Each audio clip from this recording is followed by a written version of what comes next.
Okay, so now we're going to be talking about social identity. Recognizing that everybody has their personal identity, their sense of who they are as an individual, and their social identity, their sense of themselves as a member of a particular group. We all have our personal identities, and we also have various social identities because we are joined, because we are members of various groups. So let's talk about social identity theory.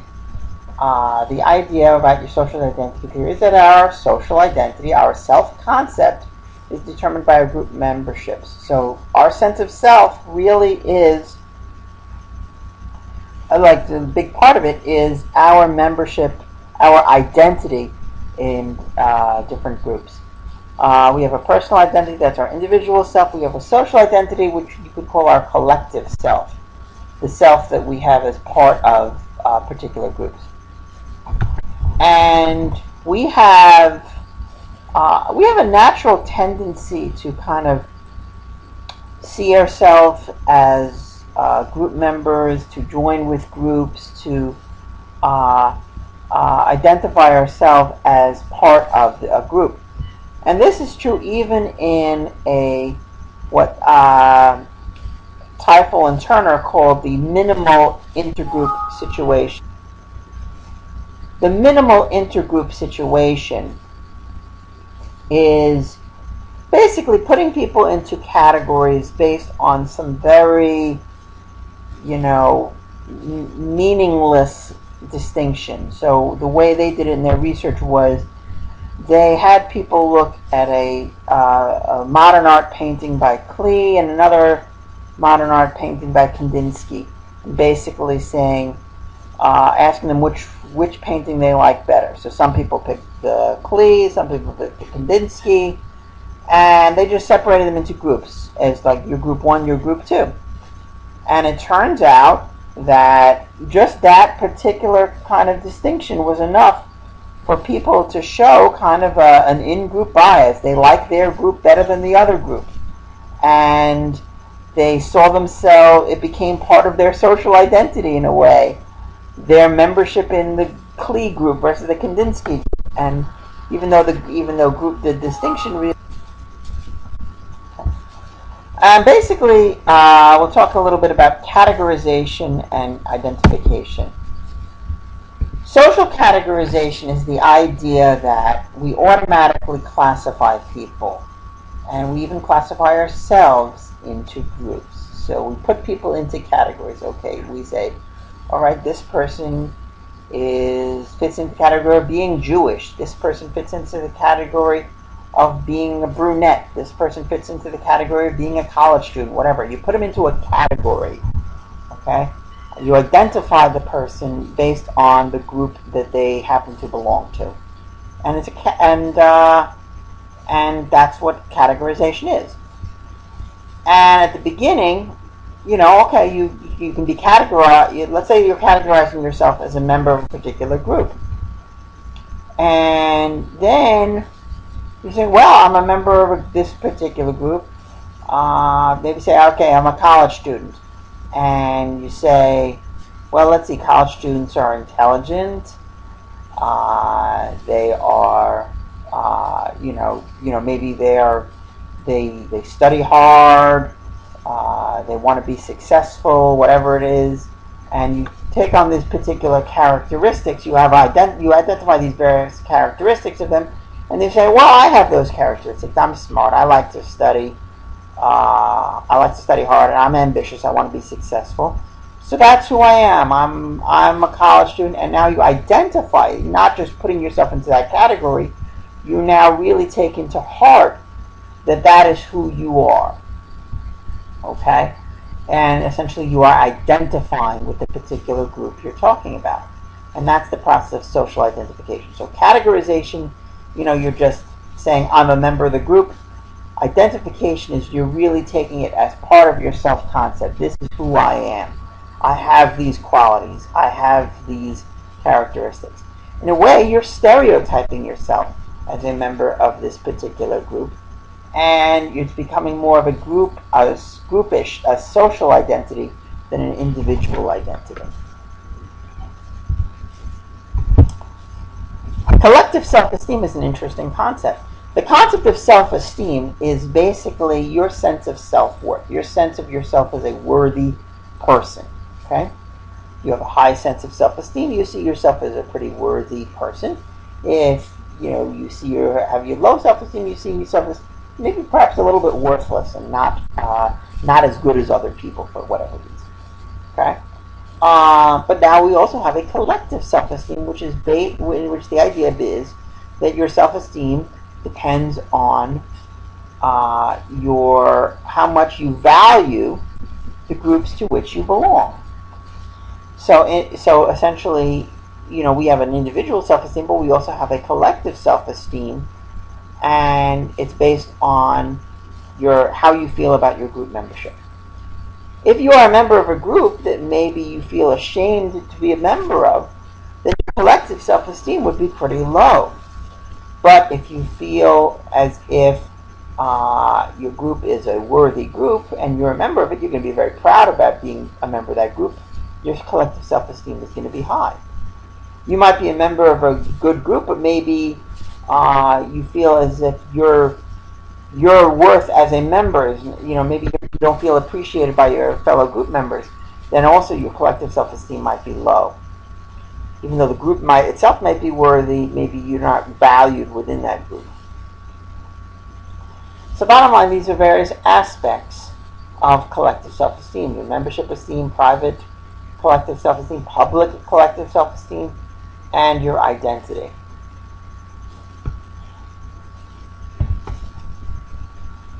Another aspect about your sense of being in a group and your social identity has to do with the in-group, out-group bias. And we do this all the time. We tend to rate our own group more positively than other groups. We tend to like our group members better. We tend to like being in our group. We like our group. We think our group is more worthy than other groups. So this is a bias that we have.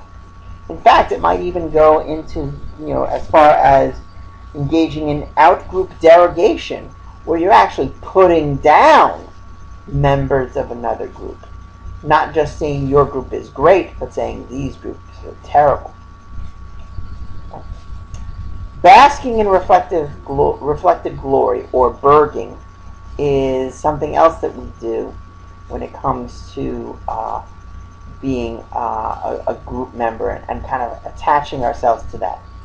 If our group is successful, even if it wasn't something that we personally did, we personally were involved in, but our group did it, boy, we feel good. Okay? When the LSU Tigers beats Alabama, boy, you say, we won! Hooray, we won! Well, you aren't on the football field, you weren't playing, but nevertheless, you are basking in the reflected glory of LSU winning. Now, what if LSU lost, perhaps to an unseeded team, for crying out loud, a real upset? Boy, you're gonna cast yourself off from those LSU. In fact, you're going to be what is called corfing, or casting off reflected failure. And you're going to be saying, those bums lost. They lost. And so that's kind of like you're separating yourself from the group in that respect. But berging, you're kind of highlighting your group membership when it's a positive experience. And we might engage in social creativity, where we would kind of highlight the strengths of our in-group and kind of dismiss the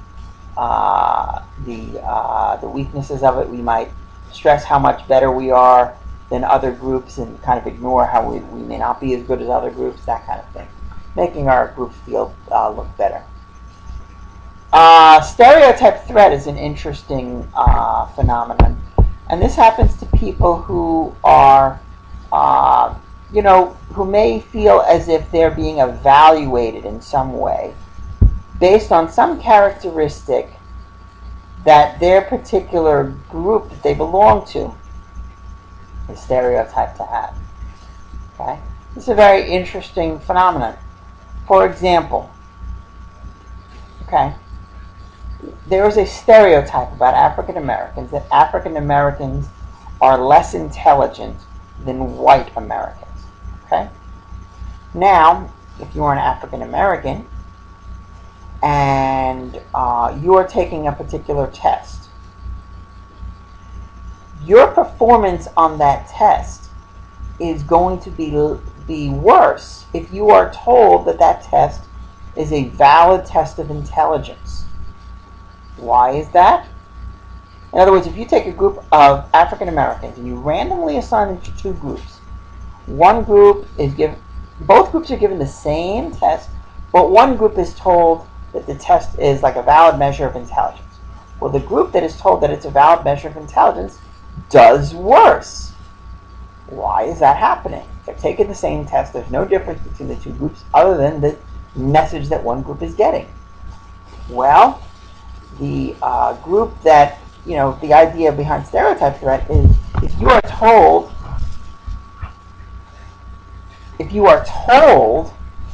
that that it's a test of your intelligence, and you are aware of the stereotype about your group that about your group's lack of intelligence, well, you're actually going to feel anxiety. You're going to be worried about your performance, and you're actually going to perform worse on the test just by being aware of that.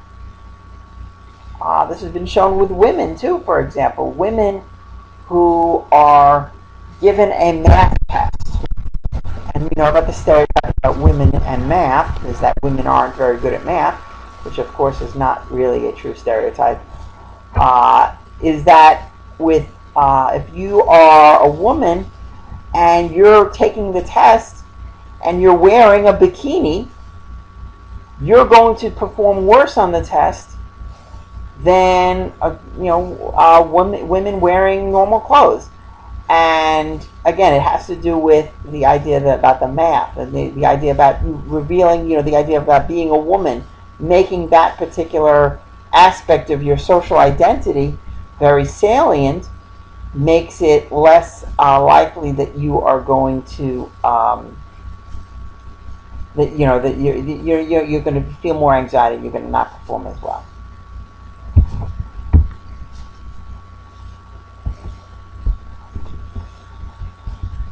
So, kind of like summarize social identity theory, the idea is that we rely on our social identity to establish our sense of self-worth. We have a need for self-esteem, obviously, to see ourselves as worthy, and we have our personal identity, which we look at our achievements in the sense that we're included into other groups. We also have our social identity, which represents the group achievements. And in-group bias, the favoritism we have, as well as the out-group rejection, out-group derogation. All of those things are ways in which we increase our self-esteem. So there are various ways in which we make ourselves feel better about ourselves. And some of them are things that we can personally look at about our personal identity, and other things that we look at our group and how our group performs.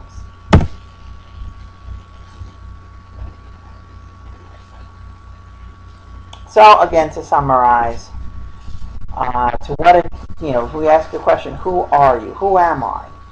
Part of who you are is the groups you belong to and your social identity. And there are various kinds of circumstances where your social identity can become salient. Again, the woman wearing the bikini, her sense of herself being a woman becomes salient. If I'm Jewish and I'm the only Jew in the room, everybody else is Catholic, maybe my social identity of being Jewish it might come into play there, might become salient, make me think about it more. But again, so there are various kinds of circumstances where your social identity can become more upfront in your mind. But bottom line is, who we are it's our personal self, and there's also our social self.